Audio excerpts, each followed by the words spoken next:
Welcome to the Travel Squad podcast, where adventure meets inspiration. We're your hosts. I'm Brittany. I'm Kim. And I'm Jamal. Together, we explore international destinations, hike epic national parks, and share unforgettable travel experiences with you, one passport stamp at a time. Our mission is to inspire you to travel by showing you how you can make it work no matter your budget, schedule, or experience level. We bring you along so that you can laugh, get excited, and start planning your own trip. So grab your ticket and your passport.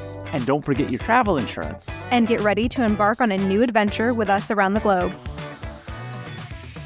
Hey Squaddies, Travel Squad Podcast is back with Just a Tip, our Friday mini episode series where we give you quick travel stories, hacks, and recommendations to set you off into the weekend right. Today, you have me, Jamal, and Brittany as your hosts as we give you our take on our KLM Business Class flight that we recently took on our way to Switzerland.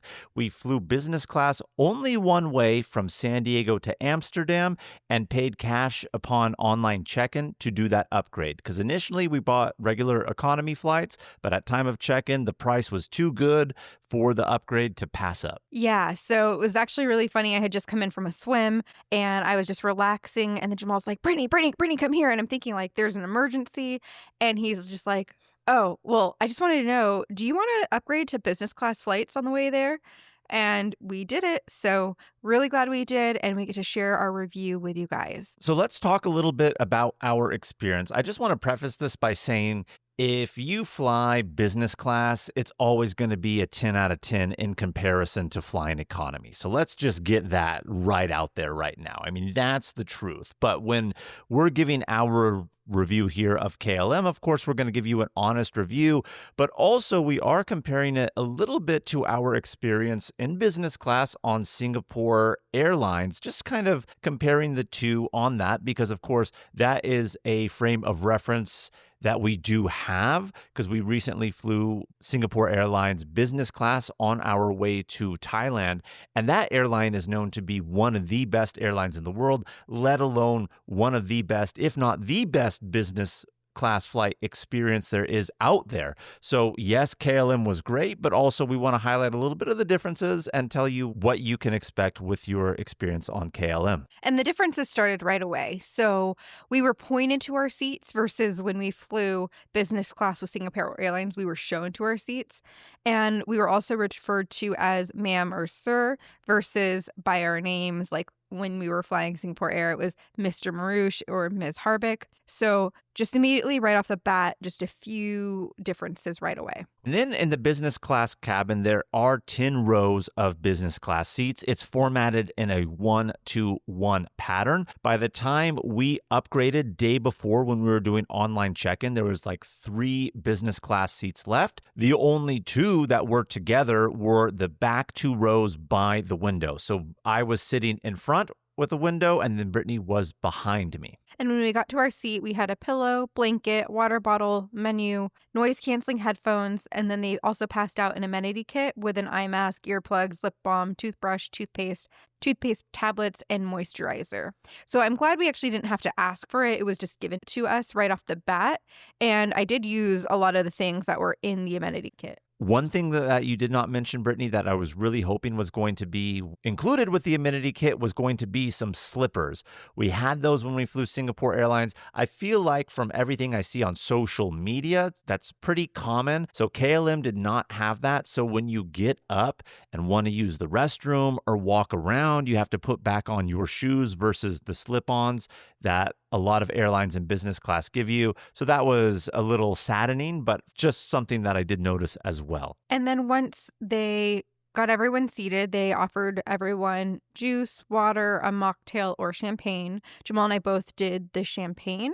And then they also brought by a little bowl with some mixed nuts. And the seats are very accommodating to you. And what I mean by that, of course, is just the general comfort. And we're going to get into that here pretty soon. But it did include outlets. What I really liked about that is the plugs that you had at your seat were universal in the sense that it could fit an American plug. KLM is a European airline. It could fit European plugs. It even had an already included adapter for the UK plugs, which are a little bit different. You could do USB, so you really didn't have to worry about your phone dying on you. And the plug layout made it very simple for you to not have to worry about, do I need an adapter or anything like that. Raise the rudders! Raise the sails! Raise the sails! Captain, an unidentified ship is approaching. Over. Roger. Wait, is that an enterprise sales solution? Reach sales professionals, not professional sailors. With LinkedIn ads, you can target the right people by industry, job title, and more. Start converting your B2B audience today. Spend $250 on your first campaign and get a free $250 credit for the next one. Get started today at linkedin.com/campaign. Terms and conditions apply. Hey, it's Paris. You know I love sparkly things, right? Like stars. Duh. And thanks to Hilton and AutoCamp, I just slept under them. Picture me, serving looks by the fire outside my luxurious Airstream, making s'mores with the kids, while a national park is our backdrop. The great outdoors meets Hilton hospitality. That's hot. Explore all the new ways to stay at Hilton.com. Hilton for the stay. With a major selection of the looks your kiddos love starting at just $4 in the Walmart app, a new school year means a stylish new them. Who knew? Find skater skirts and Crocs that say, I'm casual but cool. Sparkly sneakers that say, it's my classroom, you're just learning in it. And preppy polos that say, I'm the teacher's pet, even if they're mommy's menace at home. Find their favorite styles starting at just $4 in the app. The Walmart you thought you knew is now new. This episode is brought to you by Nespresso and Samra Origins by the Weekend Coffee Collection. Introducing Samra Origins. My collaboration with Nespresso is a connection to my roots, to my mother, Samra. Coffee that hits the right notes. It transports you. Crafted with unique notes and bold, soaring flavors. Experience a taste that moves you. Nespresso and Samra Origins. Discover more at Nespresso.com. So let's talk a little bit about entertainment options. The TV is about 4 times larger than the screen that you would get in economy. So that was nice. I actually didn't watch TV, so I can't speak to the movie selection. Did you watch any movies, Jamal? I only watched one movie because I was actually very unimpressed with the movie selection that they had. They, of course, had movie selections from Europe, Asia, India, the US. So they give you a whole plethora of international options. What they had US-wise for my entertainment and media preferences, I mean, there were good movies, but nothing there that I was like, oh, yes, I really want to watch. A couple new ones. Most of them were old ones. They do have TV series options that you could watch, but none of those were truly intriguing, except for White Lotus from HBO. They had the full newest season on there, but we recently watched that. So in that sense, wasn't an interest to me on it. Of course, they do have a handful of games that you can play. So typical selection of movies, but at the same time, I don't want to say that this is on KLM because it's really dependent upon airline, what actual licensing rights they have, but I was not a fan of the movie selection. I read a book. I brought a Kindle, so that's what I did. And then we were trying to sleep because we were going to be landing in like the 1 o'clock hour in Switzerland. So we wanted to be well rested, which is also one of the reasons we decided to upgrade to business class. We wanted to get some rest. Other than that, though, there was no free Wi-Fi on the plane. You could connect to iMessage and WhatsApp, but you couldn't do any web surfing unless you wanted to pay extra. And I just didn't think it was worth it. I didn't think it was worth it because they were charging a lot, but at the same time, that is honestly very upsetting that you fly business class and they will still charge you to get regular internet to do some surfing. I feel like internet is standard with business class. It was when we flew Singapore Airlines, and very recently flew economy on Air Canada. And if you're part of Air Canada's loyalty program and rewards program, you got free internet, even in economy, just to generally surf versus the just messaging or WhatsApp. So I didn't like that aspect of it. And then at some points too, the internet did go out. And I know that can happen on planes, especially when you're flying over like isolated areas. But at the same time, when we flew Singapore Airlines, which is a much larger flight, you're flying over the Pacific Ocean, much more isolated, they were able to keep the internet. So I just didn't like that aspect on KLM and the lack of included internet for web surfing or streaming while flying business class. So now let's get into what we ate on the plane. So they did have a regular menu. So this differed from Singapore Airlines because we were actually able to do a book the cook, or they had a regular menu. So this was just a standardized regular menu for business class. So the regular menu for the app was a fresh crab salad with salmon, caviar, and shrimp served with caper berries and lemon pepper oil. Or you could do a creamy corn chowder soup. Jamal and I both picked the fresh crab salad, and I liked it. I thought it was pretty good. I liked it. I didn't think it was anything exceptional. It did come with some salmon, caviar, roe, whatever terminology you want to use on top. And for the most part, I do like that. But this one was a very salty one. So that kind of took away from me liking it more than I would have expected to. But overall, it was okay, but Brittany liked it. So I think this one is palate specific. Side dish we got was the grilled watermelon salad with mozzarella, mint, and pistachio crumble. This was pretty good. I love this. I really did love this side. That was good. For the main course, we had 3 options, kind of.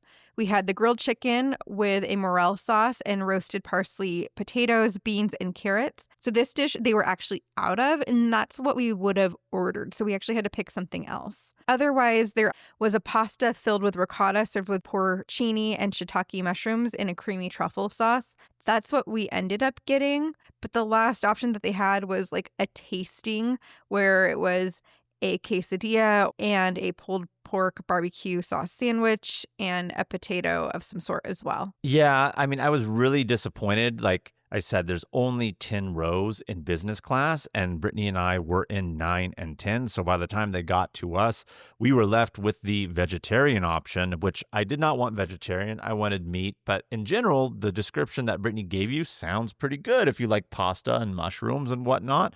But I actually did not think it was very good at all. And for a main course, I was really disappointed with it. And it's one of those things where I don't want to say you're flying business, you're better than anybody or anything like that. But I would think with the prices airlines charge you to fly business, yes, they don't want to overstock and they are a business and it's a money loss for them if they overstock and things aren't used. But at the same time, I feel like you should have more dishes available, especially if it's in business class, so you don't run out. Yeah, I mean, an easy option is they could send us a survey in advance and have us pick our meals so that people can get what they actually want and they wouldn't be out of the food.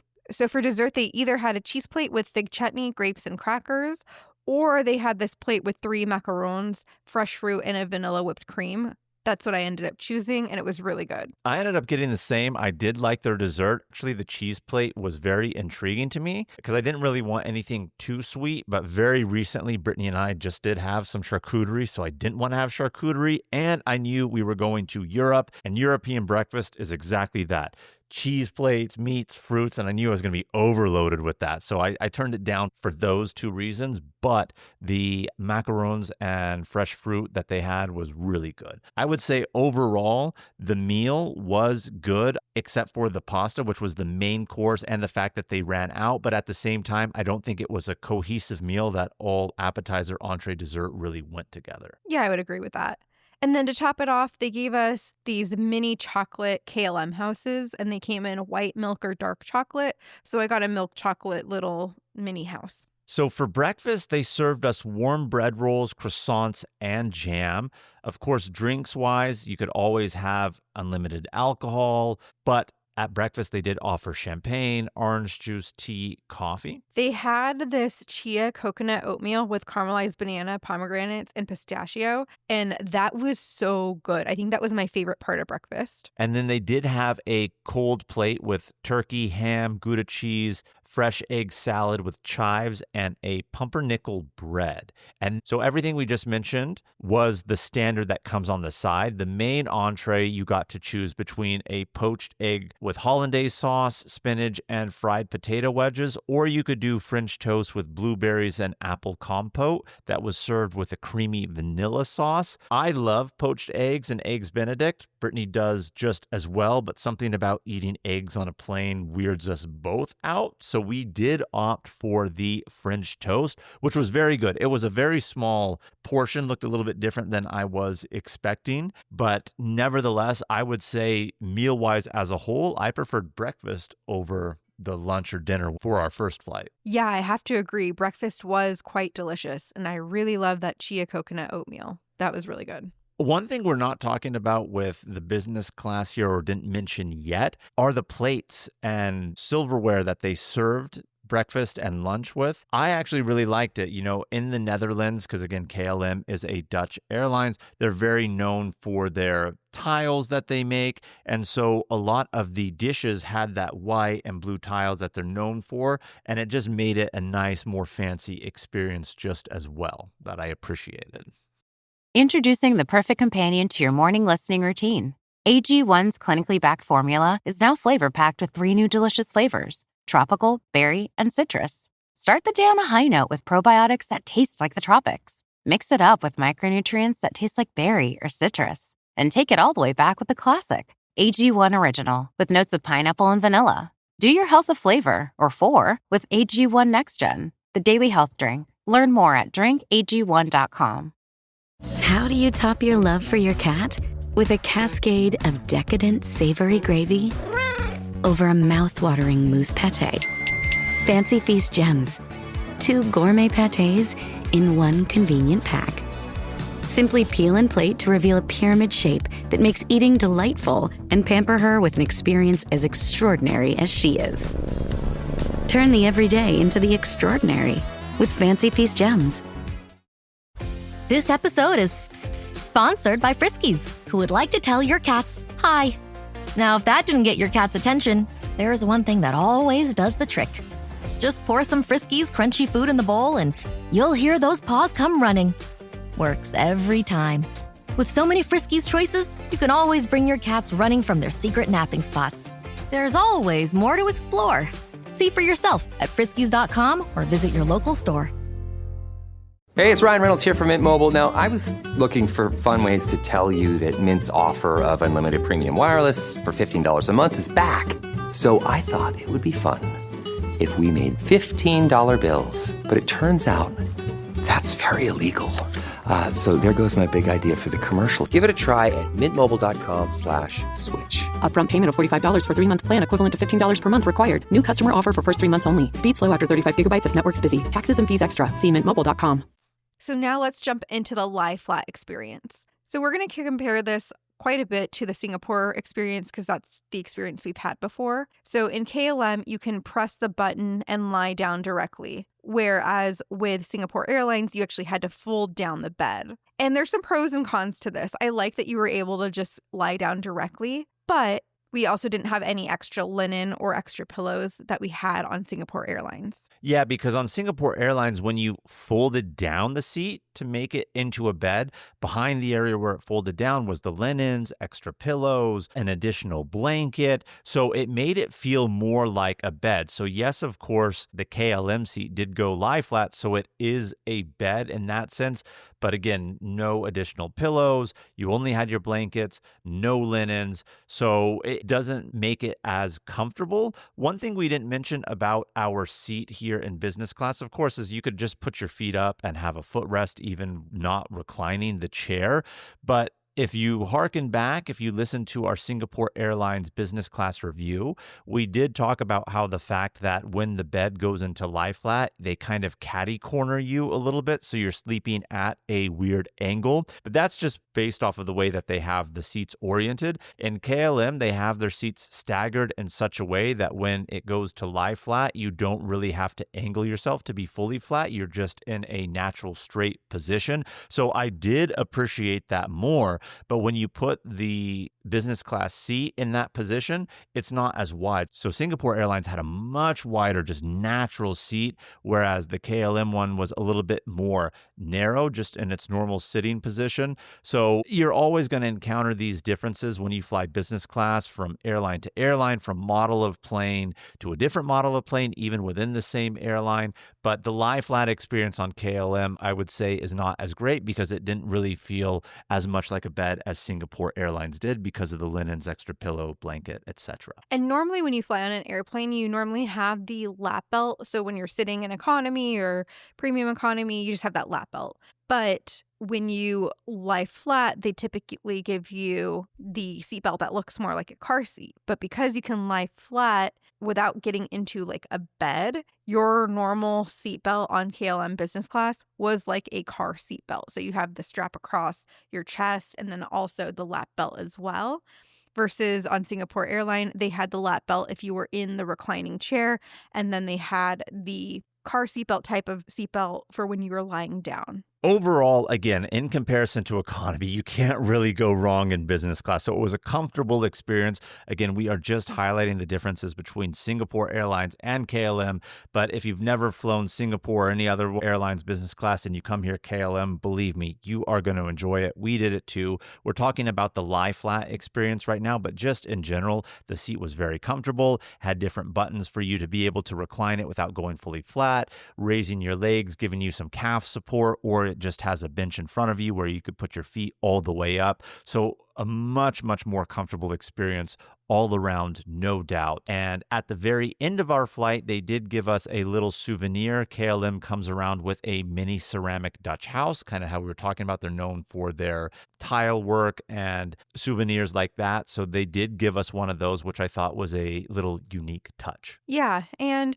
they weren't just the same. So Jamal and I both got different houses. So they're cute little souvenirs. We did mention that we paid to upgrade to business class. Collectively, I think our flight's economy for both Brittany and I round trip to Switzerland was what, about $2,500? I think a little bit more, yeah, but under 3,000 for under both of us round trip. So let's just put it on the high end at 3,000 round trip in economy, so 1,500 per person. When we did the online check-in from San Diego to Amsterdam, the cash cost to upgrade per person was $560. So yes, that added an extra 1,000 on us. And when I saw the cash price and it made it 4,000 round trip for both Brittany and I thought to myself, I think that cash price is worth it because honestly, one way on business class per person can easily be 2,000, if not more. So just to have that on for one leg, I thought was a good value. We also recently had rebooked our rental car and saved about $500. So realistically, we only paid for one of these. What would you give the overall rating, Brittany, of KLM business class? Ooh, I mean, like you said earlier, it's always going to be a 10 compared to economy. We flew economy on the way back and we had a horrible experience, or at least you did. So I would say, though, I would probably give this a 7. Yeah, I mean, if I'm just saying experience overall, I'm going to give it a 10 compared to economy. However, if I am comparing to other business class experiences, I will actually go ahead and give it a 7 just as well. I don't want to rate it any lower, even though I am upset about the meal on the first portion of the flight and having to get that pasta. But otherwise, I don't really have much room to complain. You're splitting hairs, of course, in terms of like, oh, the linen, this, that, and the other. But nevertheless, yeah, I would give it a solid 7, but any business class experience for sure, a 10. So guys, we have reviewed some other airlines, like we've mentioned Singapore Airlines business class. We actually have a premium economy Singapore Airlines as well. We have American Airlines first class domestic flight and Cathay Pacific premium economy. So if you're interested in hearing any of those, go back and listen to some of our other airline reviews. Thank you so much for tuning in to Just a Tip. Make sure to subscribe, leave a review, and follow us on all the socials at Travel Squad Podcast. Have fun traveling this weekend. Bye, Squaddies.